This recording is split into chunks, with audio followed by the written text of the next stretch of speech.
Marami ka bang kakilala dito sa Canada na ang laki ng sahod pero bakit parang wala pa ring natitira buwan-buwan? Wait, what? At kung ikaw mismo ang nahihirapan, relax. Normal yan. At hindi ibig sabihin na mali ka sa pag-handle ng pera. By the way mga kababayan, I am a licensed financial advisor here in Canada. Kaya kung struggling ka with utang, we can help educate and guide you para maging debt-free, magkaroon ng hope for the future, at tuluyang makalaya sa utang for good. Our goal is simple. Tulungan ka namin gumawa ng tamang financial decisions para sa future mo. At ngayong araw na ito, pag-uusapan natin kung ano nga ba ang totoong dahilan kung bakit walang natitira sa sahod sa Canada. At ano ang pwede mong gawin para mabago ang takbo ng finances mo.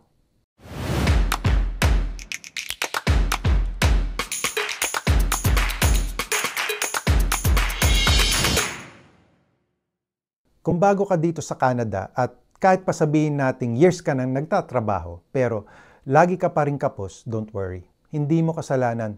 May structural reasons bakit nauubos ang sahod. Kahit hindi ka maluho, pero good news. May mga strategies na kayang baguhin ang situation mo. Mataas talaga ang monthly expenses like rent, utilities, phone plus internet, car payment plus insurance, groceries, kaya kahit 18 to 25 per hour ka, normal lang na sakto lang ang pera. Yung salary sa job offer at yung actual na net pay mo, magkaiba. May taxes, CPP at EI. Kaya kung 4,000 ang gross, minsan 3,000 na lang ang take home. And this catches many people off guard. Mataas ang cost of living dito. Like food, gas, rent, lahat tumataas yan eh. It's called inflation. Pero sahod, hindi ganun kabilis sumasabay. Kaya maraming Filipino at Canadian mismo, laging paycheck to paycheck. Dito sa Canada, utang system is just normal.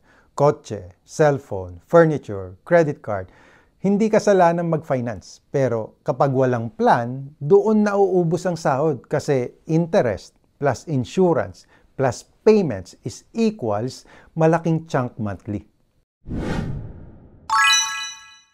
Kultura na nating mga Filipino ang tumulong sa pamilya sa Pilipinas. Pero monthly remittances means less cash flow.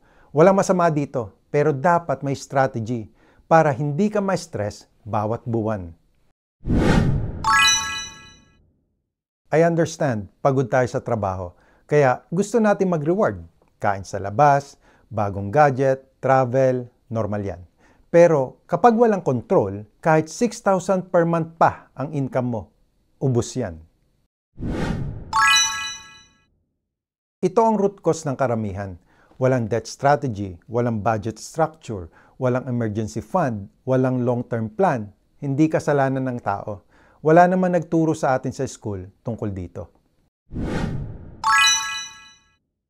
Pero good news, pwede mo itong ayusin. Here are some simple steps that you can do. Know where your money goes. Track 30 days. Fix the biggest leak like car, rent, or debt. Pay down high-interest debt, lalo na yung credit cards. Build a small buffer fund, kahit 1 month lang. Automate savings, kahit $50 per payday. Learn the rules of money sa Canada. Iba talaga ang system dito. Kung kailangan mo ng guidance, nandito kami para tulungan ka. Kung nakaka-relate ka dito kabayan, you are not alone. Thousands of Filipinos in Canada experience the same struggle, pero hindi ka forever magiging trapped. If you want help to organize your finances, reduce debt, or build a real plan for financial freedom, just comment, I need help, or fill up the registration form below for a free consultation. Again mga kababayan, I am a licensed financial advisor and I'm here to help you create hope for your future. And that's it for me today. I hope you like this video. If you do, please give it a thumbs up.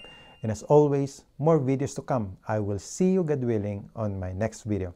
Samahan nawa kayong parati ng Panginoon sa inyong pang-araw-araw na buhay at magandang araw po sa inyong lahat.